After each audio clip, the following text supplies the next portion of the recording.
guys, 21 Maxwell here and welcome to another edition of WWE Updates.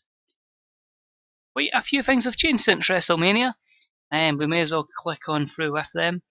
First and foremost, as I did state quite a good few times before we did do Mania, we were going to integrate our product to bring in the women so we could allow those athletes to improve their popularity because it was capped with them being a women's division. So we could basically allow them to main event WrestleMania one day. Well, it was a massive gamble, and a gamble which could have massive repercussions. It certainly has so far, and it'll be interesting to see how that pans out long term. So just to confirm, as a few people have seen on the Fantasy Bookers subreddit and on my Twitter, yeah, we changed the product so much, we actually dropped all the way from global down to international, down to national, and down to cult. So we are a cult company, despite pretty much continually putting on 90 rated shows since WrestleMania, which was a success. So we have dropped massively in pop. If I just quickly, I believe it's this tab we're looking for, click the company size, you'll see here, previously we were sitting at 70s and 80s across the board. We've dropped to 50s, 60s across the board, in some cases even to a 40. Now, getting up to national, I don't see being a problem. The issue being, not only do we enter a shock phase, that phase isn't even a month. This phase is going to affect us for 6 months. So from now to probably Hell in a Cell Survivor Series, we're not going to gain any pop, but we need to continually be hammering out good shows. Now, the thing is as well, this gives us a good opportunity to push a lot of new talent. We are losing a lot in attendances. They're a lot smaller than they normally would be. We were cramming in, as I say, usually about 20,000 to these shows. We lost about 9,000 fans in the UK. But the thing I can look at and take positive notes from is the industry is pretty much at nearly 0-0. Zero for industry, sorry, 0 for economy in America. So by the time we start to gain pop again, the industry and the economy will grow with that, and hopefully, we can thrive as a company as the industry and the economy thrives as well.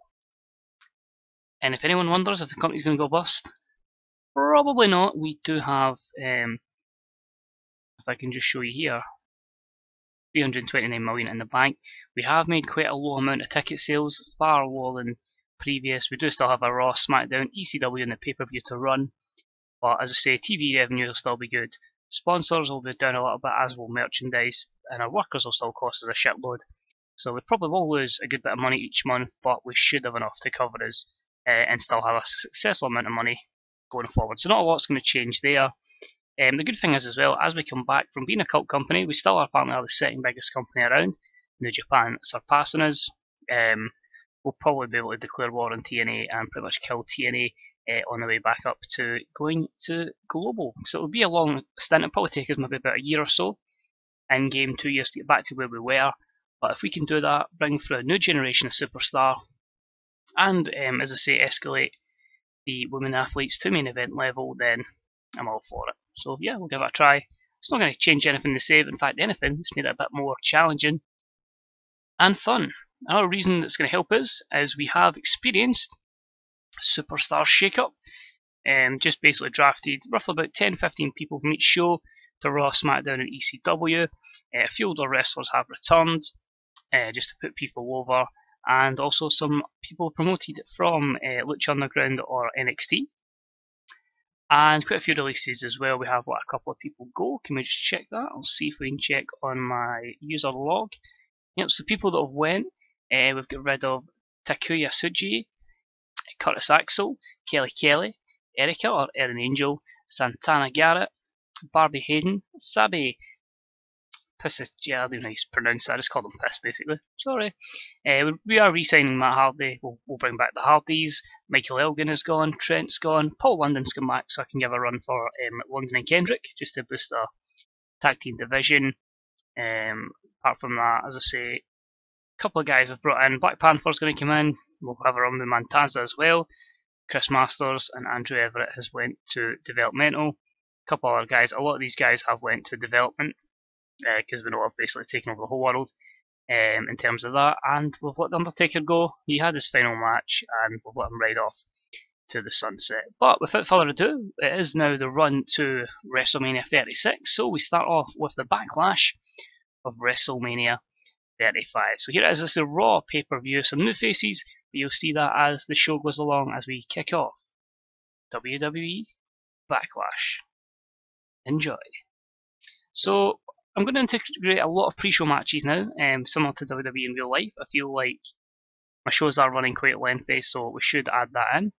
So in Scotland, in the SECC Hydro, in front of 16,682 fans, we start off with a good pre-show match that sees Jeff Hardy beat Jason Jordan in 14:28 with the Twist of Hate, B-73. Good performance from Jeff. We're really just building them up with a lot of momentum before Matt arrives and the Hardys reform. Our second pre-show match was a decent matchup that saw Tommy Ed defeat Enzo Amore in 10:26 with the end of the line. A C65. Enzo's really just putting people over. I do imagine at this rate we may see a return for Enzo and Big Cass, because both of them are doing the square root of nothing, and if we can build up a tag division to have a lot of workers, then ideal, we'll go from there. So we start the show. Usually you get your hype video, you get a guy announcing all this about Backlash of WrestleMania, and what a bigger backlash than the WWE Championship match, which we'll see Kevin Owens get another opportunity against Daniel Bryan. It shows basically the fact that Daniel Bryan's been his ass kicked by Kevin Owens and some friends. More on that later, as an A93 segment starts the show. Gets off to a strong start, and the crowd gets hotter. Can Kevin Owens become the WWE Champion? Speaking of champions, we start off with the greatest man that ever lived, is Austin Aries, A-Double. He is cutting a promo basically saying he's done absolute wonders since bringing back the European Championship. He has restored it to prestige levels never been seen before. He's welcoming all comers for this matchup, and it is an A90 promo from Austin Aries. The crowd has gone hotter. He's been one guy that's benefited from the superstar shake-up. He's in line for a big push going forward. Our European champion has gained up a decent level of overness, and yeah, he's been doing well. So Austin Aries prepares for his title defence. But who is he facing? Well, let's find out. So the match itself had great wrestling, and it did have good heat as well. And it saw Samoa Joe defeat Austin Aries, Chad Gable, and Cody Rhodes in 18:26. When Samoa Joe defeated Cody Rhodes with the Super Muscle Buster, Samoa Joe becomes the European Champion. So a B-74, this is with Samoa Joe off his game. Now you're wondering, why is Austin Aries losing the championship if he's in line for a strong push? It's simple. He's going to go above the European Championship, and we kind of had to protect him here, which is why, and make him look strong, we got the B-74. So with this, Aries with a good performance, Joe as well. Gable and Cody Rhodes are that next level, just below them. Two performance skills improved for Chad Gable, performance in Rumble, negatives here. Holding back, so I made it a storytelling match because we had to protect, as I say, Austin Aries. So Cody Rhodes is pinned, Samoa Joe is your new European Champion. Next up we had basically a showcase of the new Raw Women's Division, and it was about to have some good wrestling and a decent reaction from the crowd. And it saw the team of Bayley, Paige and Mia Yim defeat the team of Alexa Bliss, Liv Morgan and Melissa in 12:59, when Bayley defeated Melissa with Rose Plant. So a B-76, obviously Mia Yim and Melissa from ECW, and I believe we had Paige and Liv Morgan, both come from SmackDown. So a good mix of wrestlers here from all different matchups, different brands even. I get my words together.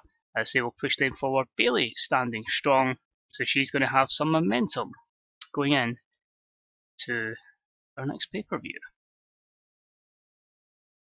Next up, we had a #1 contenders match for the Tag Team Championships, a showcase of some of the teams we've got in our Raw Tag Division, and it was a decent matchup that saw the newly reformed, because we've signed Kenny King, All Night Express, so him and Red Titus with a win, defeating the Hype Bros, Catchpoint and the Vaudevillains in 14:25, when Kenny King defeated Simon Gotch by pinfall with a torture rack DDT. So a B-75 is okay.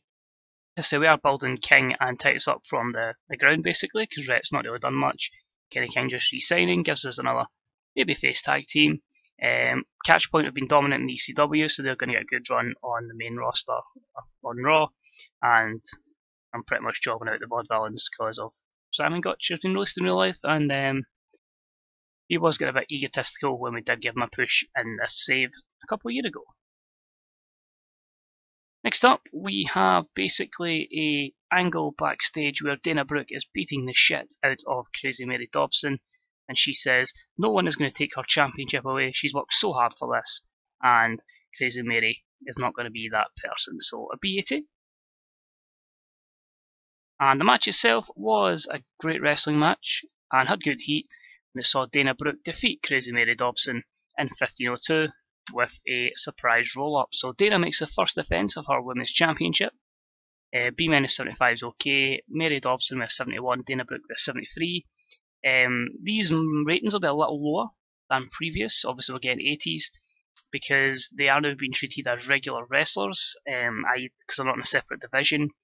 So they will have a little decline in the overall ratings, which will hopefully pick up when we do get their overness to 80 levels and 90. And so on and so forth. But still a good performance from the ladies, and as I say, will help to build them up going forward. And yeah, Dana Brooke, somehow the champion. WTF. Next up, we've got Triple H backstage, and he says Samoa Joe done well. He wants him to basically be a man on a mission. He wants him to make a statement, and shakes the hand of Samoa Joe. Will this lead to something else later on tonight? We'll find out, but that is the A92 Triple H makes his presence known. Next up, it was a tag team championship match. It was about that had superb wrestling and good heat, and it was the Revival defeating the newly drafted American Wolves in 1337, when Dash Wilder defeated David Richards by pinfall with a Yakuza kick. Following a distraction from Samoa Joe, the Revival make the first defence of the WWE World Tag Team titles. A B-74. A couple of good performances there. I do believe this match will be hampered because there was no storyline associated to it, but as I say, we build those storylines coming out of pay-per-views, and as I say, with it being in the mid-card, it doesn't affect us too much. So, yep, only a real negative there was short match length. They'll get more time going forward, but there's a storyline linked with that. So the Revival, your tag team champions. But why are they teaming up with the European champion?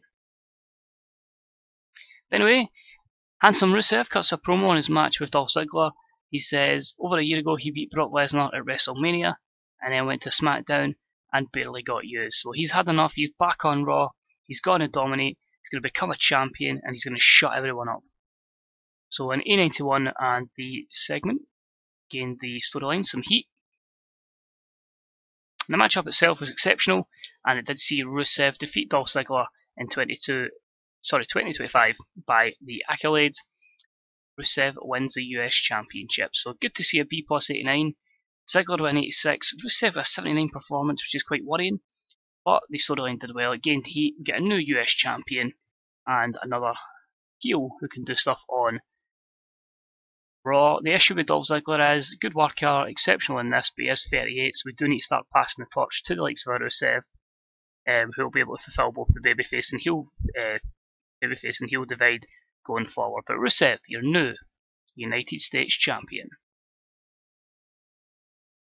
Next up, we've got a hype promo for what should be an interesting match between Zack Sabre Jr., drafted from SmackDown, and Braun Strowman. Basically, it's a case of they had a match previously, and Zack Sabre Jr. managed to defeat Braun by count out, and yeah, they've just been kind of bumping into each other and causing a bit of havoc. So B plus 87, this should be interesting. And it does well, and it was an exceptional matchup where Zack Sabre Jr. did defeat Braun Strowman in 28:46 by submission with a senior stretch. So he's tapped out the monster among men. He's shown himself to be a complete submission specialist, going that he can put you in any hold and he can make you tap out. So B plus 89, both men a 92 performance, and Braun is going to be furious coming out of this. Only negatives, just really Corey Graves and Zack Sabre Jr.'s inconsistency.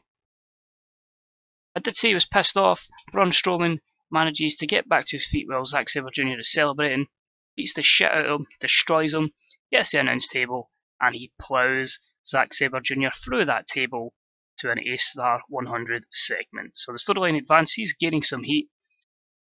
Braun Strowman is not a happy chappy. Next up, we had a match between Bo Dallas and Bray Wyatt, of course continuing this feud. It was an exceptional matchup that saw Bo defeat Bray in 22-29 by pinfall with a spear. Unfortunately, on this occasion, it was only a B80 rating. Bray was not suited to his gimmick. The psychology still lacking between these two, so we'll probably end the feud there with Bo getting the win over Bray. Means big things ahead for Bo Dallas.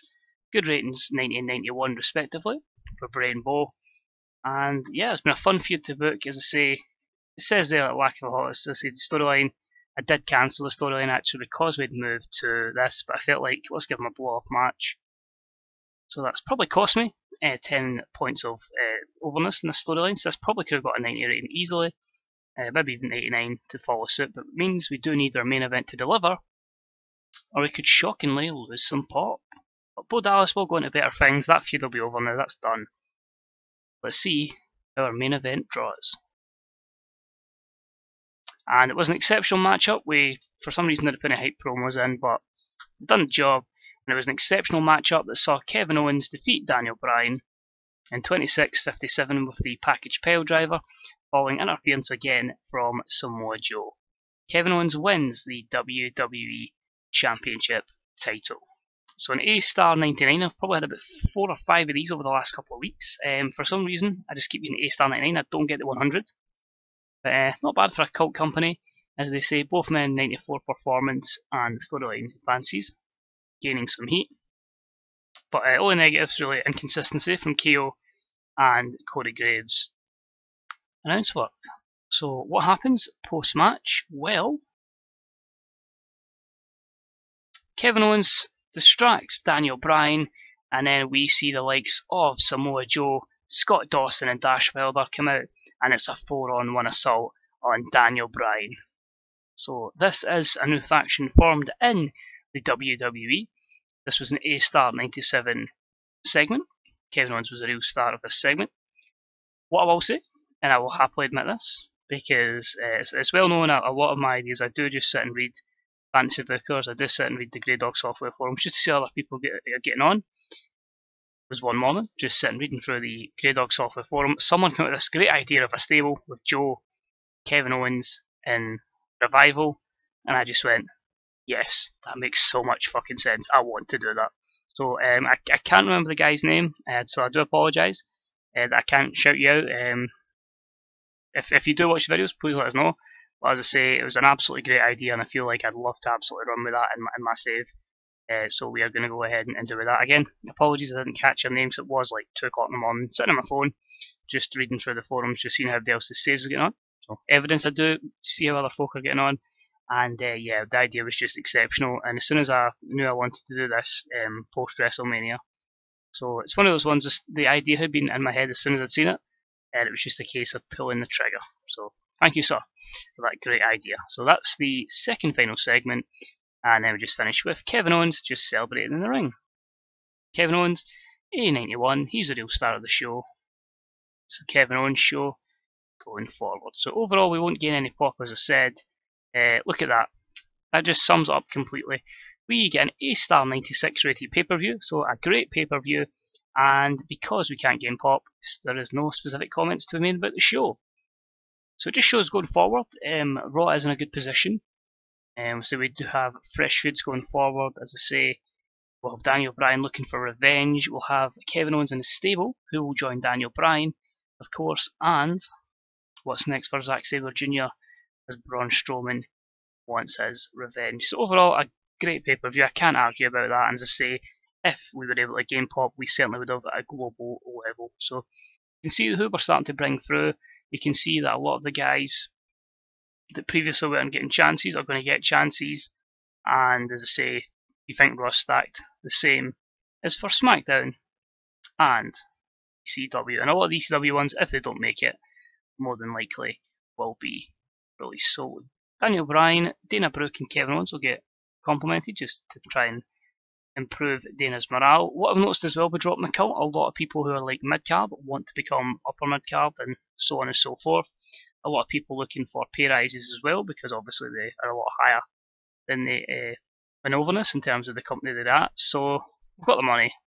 I'll be honest, I'm just throwing money at people as we can. Overall, good pay-per-view. It'll be interesting to see how we get response there. I believe my McAvey just showed there. Oh well, no viruses at the moment. Let's have a look.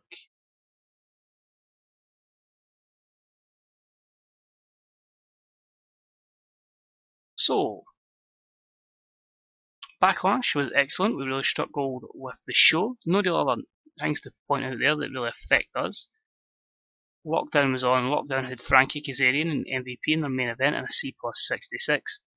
So I think we outdone them, but overall, a good show from us. Shit.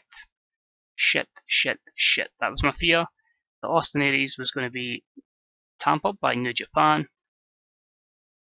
They're going to offer him $28,000 for 3 years. We are a much smaller company, so we are probably, I don't want to give him a lot of years because he is getting old, so we are going to have to go ahead and financially give him a ridiculous amount. But as I say, his overness up to 80s in some places, and you can see when we started putting the faith in him and the push in him. I think it was Tom that started using him and just getting great results. So I felt like, yes, it's time we jump on the Austin Aries bandwagon.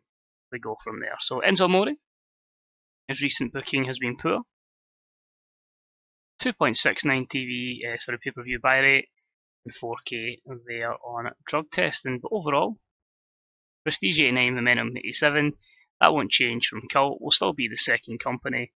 And in terms of finance, 4 million pay-per-view revenue. So we have just dropped 14 million in comparison to WrestleMania. And pretty much from every other pay-per-view, we have lost a good 10 million. As I say, our next show will be on the network, so that is going to cost us a lot as well. So we are going to lose good bits of money over the next couple of months, but I don't mind. We have got a lot of money in the bank, so I don't imagine we'll be hitting administration or receivership anytime soon. But yeah, things are good. As I say, that is the Raw portion of the show. As you see here, WWE Champion KO in 98. Just go through our other championships. ECW has went to Apollo Crews. I took the title of Harper on ECW, so Apollo Crews is the champ there. Our Cruiserweight champion is still Shane Strickland, who's had it since January. Your new European champion, look at that Prestige up at 80. And if we track the Prestige, A-Double, done a pretty damn good job. But he did get 16 title defences. Now it's with Joe. The IC title, we click on that, 85 with Dean Ambrose, after defeating Sami Zayn and a few others in that fatal 5-way match at WrestleMania, so that was good there. SmackDown Women's Championship, as we know, is still with Charlotte, so the Queen has had it since December. Your Tag Team Champions since December have also been the Young Bucks. Your Trios Champions, of course, are the new Hart Foundation, who've had it since January. The US Champion is Handsome Rusev. We've had a lot of US Champions over the course of the save, but a lot of those at the start with injuries, suspensions, you name it. And it's not really deflated the title. We've had a lot of good, strong champions. People have had it when they've needed it, like Baron Corbin had a great run. The Miz had a good run with it, as did, I would even say, John Cena and Bo Dallas. So a lot of good runs with that. Women's champion is Dana Brooke. Again, quite a few champions with that, but we have given every every woman, every one of them a chance, and every one of them's had a great run with it. Alexa Bliss had a great run, as did Crazy Mary Dobson. Dana will get her chance, and as I say, it's hopefully going to raise the prestige of the championship. You know that a lot of these ladies have had a good chance for the title. Shine Tag Champs are still Ando and Nakajima, although they haven't really done much. Your WWE World Tag Team Champs, of course, are the Revival. Basically, the New Day won it at WrestleMania, and the day after, basically, on Superstar Shake-Up, we did have the Revival win it back to put the championships back on Raw. Just again, something you see WWE doing in real life. And of course, the World Heavyweight Champion is still the lone wolf, Baron Corbin, who's had it since November after cashing in Money in the Bank on Roman Reigns. So that is it for this episode, guys. I hope you enjoyed it. Hope you're going to enjoy the road to WrestleMania 36 and the road back from cult to a higher level. So as always, guys, thanks for watching. If you enjoyed the video, please leave a like. If you get any comments as well, please leave in the comment section. I'll try my best to get back to as much as possible. Have you seen such a decline in size? Let me know on that as well. And of course, any shares, again, are deeply appreciated. Of course, if you want to get the game, it is on the Grey Dog software website. A lot of good information, mods and graphics on their forums, and a lot of good YouTubers and written bookers are available on the Fantasy Booker subreddit. Get the links there for a lot of guys and their channels with a lot of goddamn good content. But until then, guys, I am going to go and book the next week, because next week brings us to our SmackDown pay-per-view, which I believe is, just double check, Payback. So I basically switched it around because this was done before WWE changed their scheduling. Like, I had this pretty much booked in since October in real life, so that's pretty much the pay-per-view module I've been following. So some of them will not seem like they're making sense, like Payback being SmackDown and Backlash being Raw. But bear in mind, like, this was decided by me in October when basically they started running individual pay-per-views, and yeah, this is what I went with, and I just decided, fuck it, we'll just keep it. So as always, guys, thanks for watching, thanks for letting me blabber on for as much as I have, and hopefully I'll see you next time for some Payback. Bye bye.